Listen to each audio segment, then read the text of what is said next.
Hello, everyone. Welcome back to another podcast from My Watches Podcast, and we have Woody here today as well. Hello. User tag, Watch Addict WT, right? And you guys should be very familiar with him already. All right. So today we have a brand new series introduced to you, which is called Worth the Hype, WTH for short. Essentially, the context of this episode, I mean, this series is to just for Woody and I to give you guys our opinion about all the iconic or hype watches, right? We're going to have one episode just for one watches. Woody will explain to you the criteria and the scoring later, but essentially there will be a scoring criteria from each of us, and we will go through the respective iconic watch, and we'll talk to you about it, give you a brief history as well, and give you a thought, and whether it gives us a stamp of approval from us or not, or it does not, right? So I'll hand it over to you, Woody. Great. So, as James mentioned, we are going to call this What the Hype. And now, in terms of the scoring criteria, now let me go through this very, very quickly. There are five criteria. The first being, would we buy it at retail? Right, simple enough. At the current retail prices in 2025, would we be buying it? Second criteria, on the secondary market, be it gray market, be it your Chrono 24s or whatnot, would we buy it at those prices that we see it now? Third, aesthetics, the visual appeal to all of us as watch lovers, it's how it looks like and what do we rank it as here.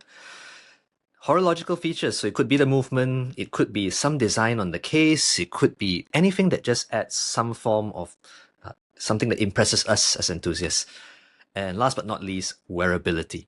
So these five criteria, what we then do is each of us scores either 0, 0.5, or a 1 for each of these criteria, which gives each of us an ability to score the watch up to 5, and that gives us a very nice round total of 10. Now, out of the final score, how we look at this is, if it's a 0 to 4.5, we'll say you just buy it only if you really, really like it. If it's 5 to 6.5, we would recommend buy it if the price is right. And if it's anything higher, we'd buy it ourselves. And that gives it back to you, James. Right. So I think one of the important thing to mention here as well, like you said, when it comes to 0 to 4.5, it's not a criteria that you shouldn't buy it, right? Because ultimately, this is a scoring criteria based on Woody's and I's opinion.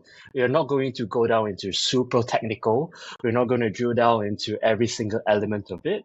But just coming to give you a sort of a end user perspective. And Woody and I will have potential polarizing different opinion as well, and that's absolutely fine. That's why we have aside from the overall scoring, we also have each and individual scoring to show you our difference in our opinion as well. And obviously, we're going to explain why.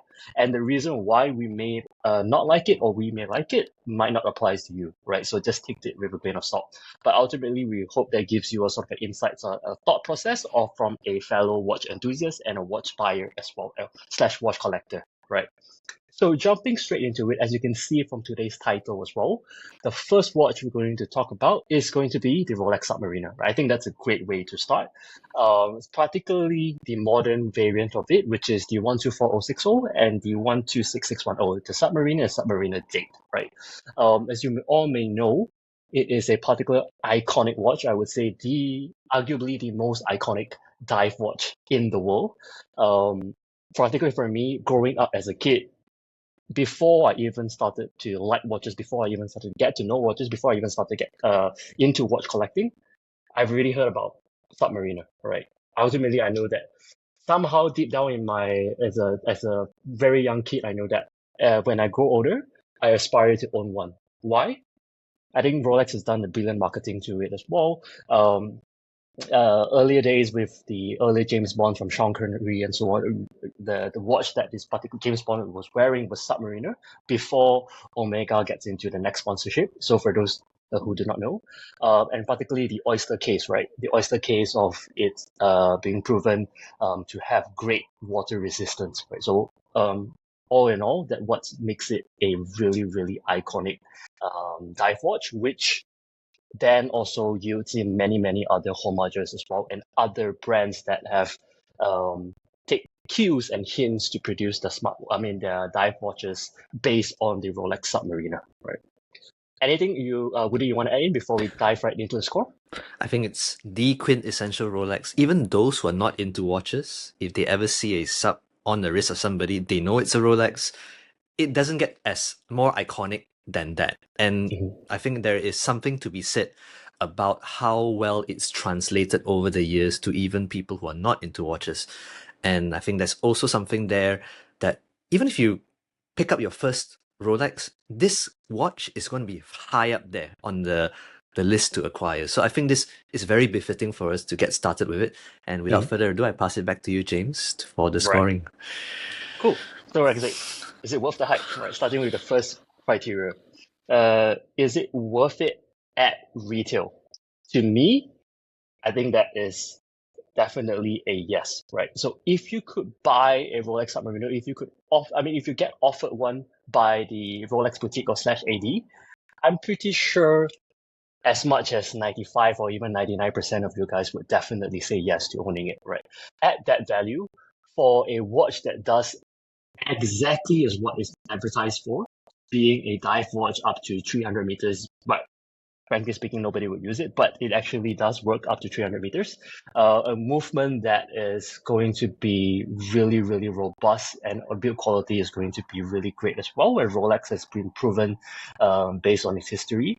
If you can buy it, looking at all other dive watch that you could get, yeah, I think it's definitely going to be worth it via retail. And not to mention as well, the value retention for it. I know we don't want to talk too much about value retention from a watch enthusiast perspective, but I can't deny that it plays into the part into the scoring criteria as well, right?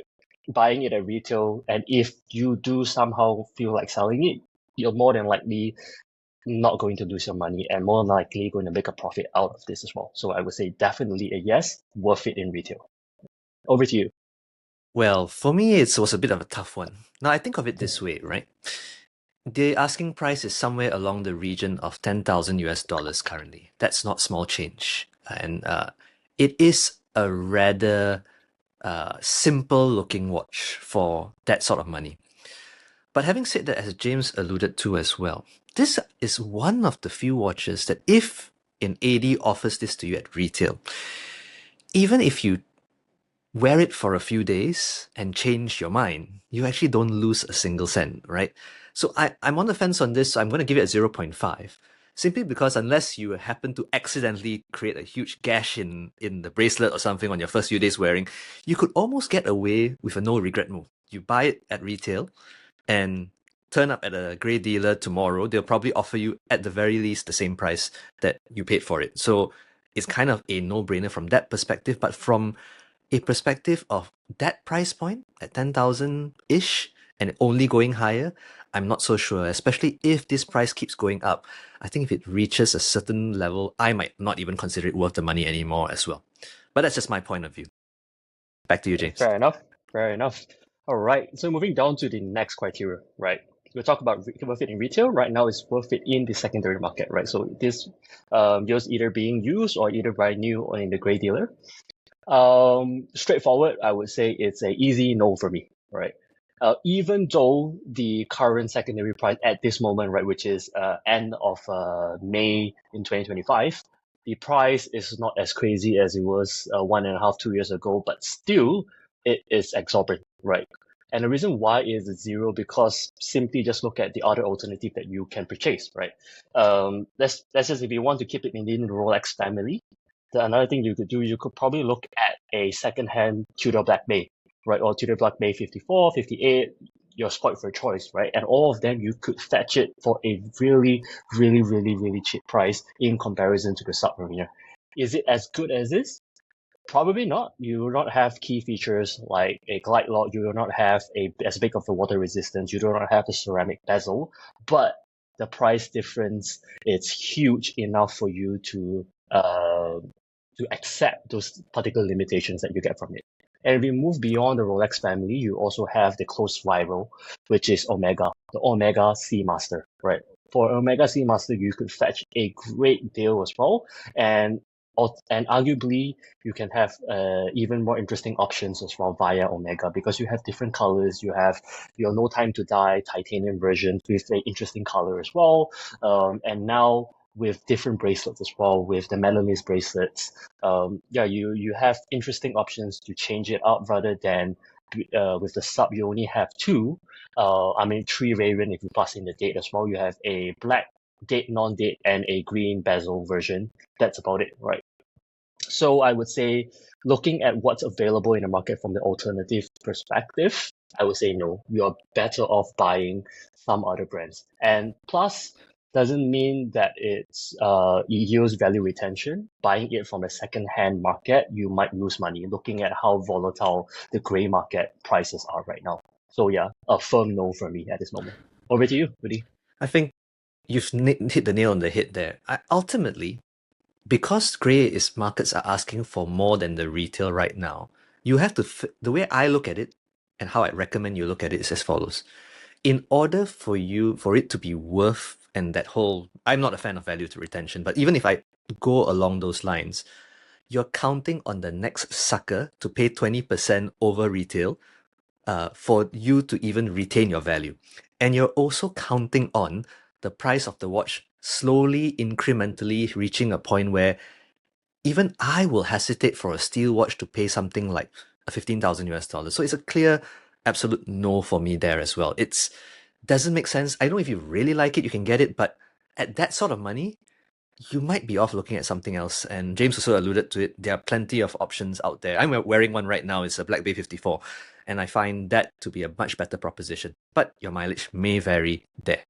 Back to you, James. Fair enough. All right, so moving to the next criteria, which is aesthetics, right? So I know in the watch enthusiast world, there's a huge debate with the modern Rolex Submariner versus the previous ones, right, with the vintage, which is pre five digits Submariner. But me, on the other hand, I am a big fan of it. So it is a yes for me. And the reason why that I give it a full mark for aesthetic is I believe Rolex has, in a way, produced this model intendedly to be that way. What I mean by that is that you have the ceramic shiny bezel, you have more shiny parts and polished parts across the watch. It started to look less as a boring tool watch and started to look more like a luxury watch, and it's all done as intended by Rolex, right? Because I mean, like I mentioned as well previously, luxury watches have since moved on from being a proper tool watch, and now it's becoming something that you enjoy as a luxury piece, as you would with any luxury goods of clothing and accessories and so on, right? So I don't believe, or at least I don't think, of all the Rolex Submariner owners right now, there's probably only going to be a very small percentage of them that's actually using it for diving, right? With now dive computers and so on, right? It doesn't really make sense to use this watch for diving purposes, right? However, if you would like to, you could definitely. So looking at that sense of what they have done to the modern Rolexes, the ceramic, as mentioned, making it more shiny, more glistening, more luxury, I still think it is the right touch of modernization, right touch of making it luxury, and still, from a quick glance, you can still recognize the essence of a Submariner, right? I would give you an example for that. It's like, for example, we talk about a Porsche 911. How it has evolved from a vintage Porsche 911 to now. It's very, very incremental, and then the modern one looks really different. The latest modern one looks very different from the very old one, but as you can go on, you can see that evolution pays off, and that's how it is actually the Rolex evolved as well from there. Yeah, so I don't think it's a bad choice, and I believe that is the right choice and the right intended purposes as well. For those who are saying that they should probably make it more of a tool watch and retain the heritage of it, I'm pretty sure if Rolex does either way, you're going to get complaints as well. If they are just maintaining the same, people will call them lazy. If they even innovate too much, add in more new tech, ceramic bezels and so on, people will say they'll just touch off their heritage and so on. So I think ultimately it's going to be down to personal preference. And for me, personal preference, it's a big yes. And I think the design will stand the test of time as well moving forward. Yeah. Over to you. Well, I feel like that one was a personal stab, James, because I think you know that I'm a big fan of the older versions, the tool-like versions of Rolex as well. So much so that, like the watch on my wrist, the Black Bay 54, pays homage to the earlier versions. And I am a huge fan of the earlier Rolexes, the 5 digits, or even the 5513, the 4 digit versions, because it really encapsulated that tool-like watch that in many ways Rolex is moving further and further away from. Now, from an aesthetic standpoint, though, it would be wrong for me to, even though I consider it a little bit boring, for me to give it anything less than half a mark here. And the reason I go on that is that design of that dial and the bezel is now almost as iconic as it gets. That whole triangle at 12 o'clock, the rectangles at 3, 6, at 9, and dot markers for the other hour markers. You look at any brand that's trying to do a dive watch, you are almost going to find that sort of dial layout appearing on them. Whether it's a Tudor, whether it's another brand, a micro brand, or anybody that just wants to do a dive watch, you get that sort of look. And that's testament to design.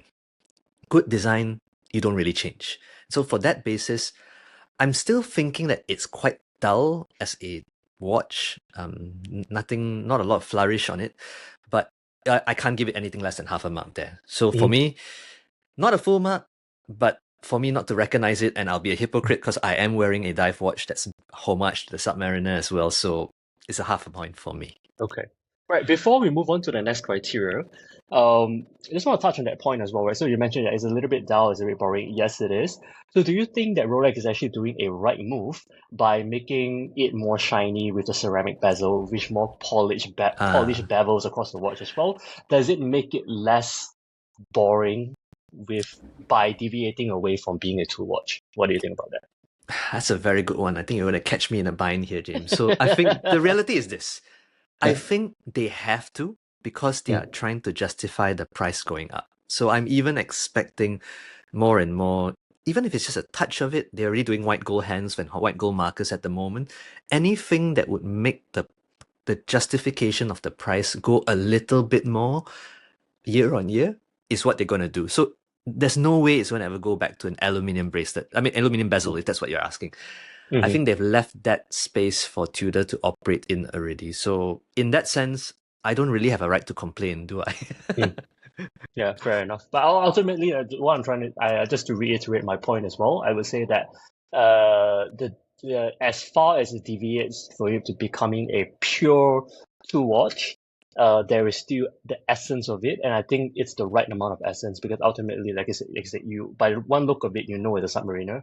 Same thing as well, a vintage 911 and a modern 911. Yes, if you really look from the first iteration and last iteration, it's very different, but ultimately you still know a 911 is a 911, right? So to me, I think that's a great design and a great aesthetic. But yeah, let's move on. Okay, so next is the horological feature. And I think for this, Rolex being Rolex, I think this is going to be a full mark for me. What one, because of how robust the movement is, and I'm pretty sure you could pass down this to the next several generations now, and you have no issues from it, right? The build quality is fantastic. I would say arguably Rolex makes one of the best build quality from machine made, right? Machine made mass produced watches. They are probably the king of it. It's crowned for a reason, right? So as a watch that is seek out for you to wear, for you to bash around, for you to dive, for you to not worry about servicing, for you to ensure that it has the best timekeeping possible for an automatic watch. You have absolute no issues over there, right? So I would say that is a full mark for me. Yep, over to you. I think it goes without saying, as someone who appreciates robustness in movements, there's a reason why Rolex, even over the decades, is a watchmaker's favorite, especially those that are involved in servicing watches. You just know that years down the road, 10 years down the road, 15 years down the road, it's going to be very easy to service. It's going to have all the parts available.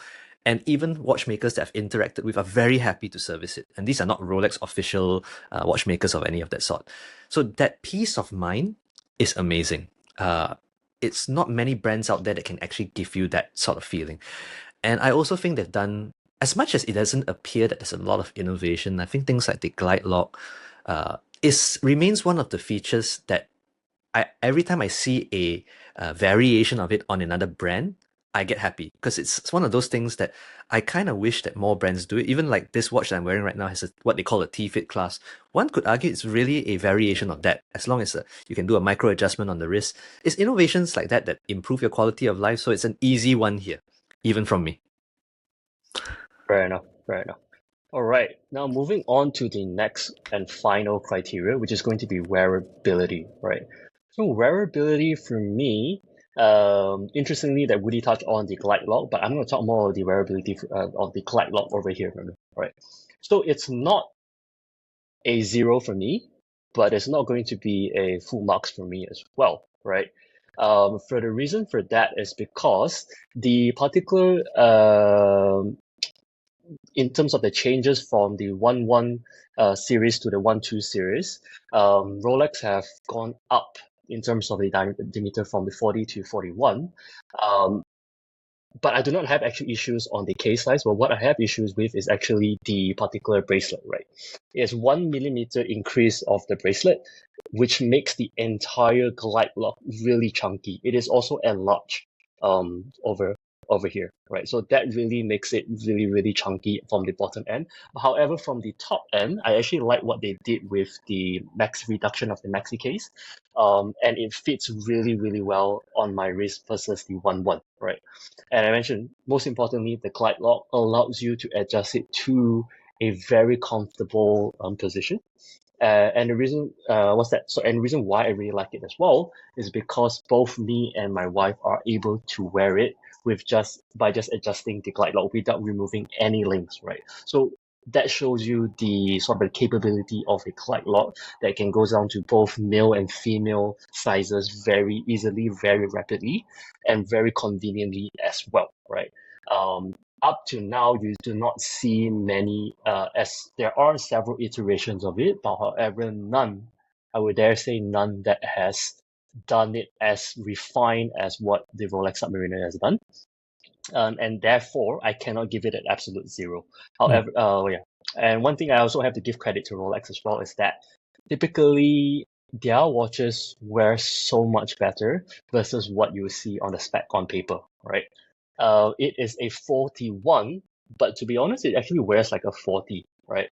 And it has the right amount of layers to show, sort of reduce create an illusion to show how, instead of showing how fully thick it is, it gives you the right amount of illusion for you to have that break and essentially aesthetically pleasing as well, right? So all those helps in the particular wearability of it.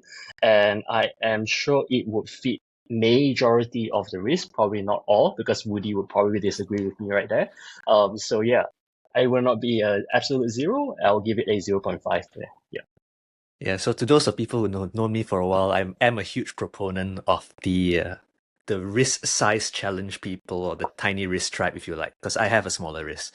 And for that reason, any watches that are above 40 millimeters tends to not curry favor from me, but it's a bias. Now, having said that, if you do fall within the range that you can wear it, this is a brilliant timepiece to wear. The adjustability of the glide lock is something that allows you to share it between two people with, if you're both blessed with larger wrists than mine, you'll be absolutely fine. I also would like to give a call out that Rolex has been known to like to always round up their numbers. So even as James mentioned, it's a 41 millimeter watch, but I think if you really take your calipers there, it's actually like a 40.5, and it's a 40.5 watch with a bezel as well. So it actually makes the watch wear a bit smaller. So although I personally don't think I can pull it off, which is also why I went to the a Black Bay 37 millimeters in size instead. That was my choice, but I do feel that a majority of those out there would enjoy it from a wearability standpoint, just that a small portion of us perhaps won't enjoy it as much. So it's only fair for me to give it a score of halfway in between. So I think more and more brands should really do that whole glide lock T-fit class. Even Omega's getting on the bandwagon a little bit already, and I think most recently even Grand Seiko. I think this is something that helps with wearability a lot. So I have to give props up there for that. Fair enough. Right. So one thing I forgot to mention as well, if I think one thing that would probably make it a perfect score for me is that if they would to utilize the case of the 1-2 series and kept the bracelet of the 1/1 series. And to me, that is actually going to be perfect, right? I think this is a little bit thick, or the width is a little bit too thick for me in terms of the new bracelet. Yeah, they could probably retain the one and have a very small glide lock in the previous iteration. I think that is going to be perfect for me. However, it is what it is, and this is our scoring for the Submariner. And let's see the entire tabulation, right? So overall, it has a 3.5 for me and a 2.5 for Woody, and that brings it up into a 6, right?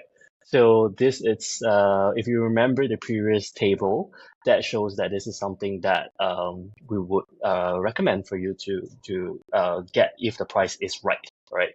So this is something that, like I say, ultimately as well, if you really like it and you believe is worth it in the secondary market, I mean, you do you. That's your entirely your call, and ultimately this is very much a subjective review from Woody and I, and this is a particular scoring from both of us with the total tabulation, and it does get a, I guess it's a, you get a stamp of approval in that sense. Like anything above 5 is essentially a stamp of approval, if you can get it at the right price, right? So I think that pretty much wraps it up really, really well for the first episode. I hope you guys like it. If there's any critiques, feedback, or any questions that you may have as well, do not hesitate to plug into the comment or directly DM us as well. Was that we are very happy to take in any criticism. As you mentioned, this is something that we're experimenting with. We have a lot of fun doing it. I hope you guys have a lot of fun hearing it as well. But until then, we hope to see you in the next one. And we have more WTH episodes lined up already. So stay tuned for that, right? Until then, we'll see you in the next one. So yeah, Bye.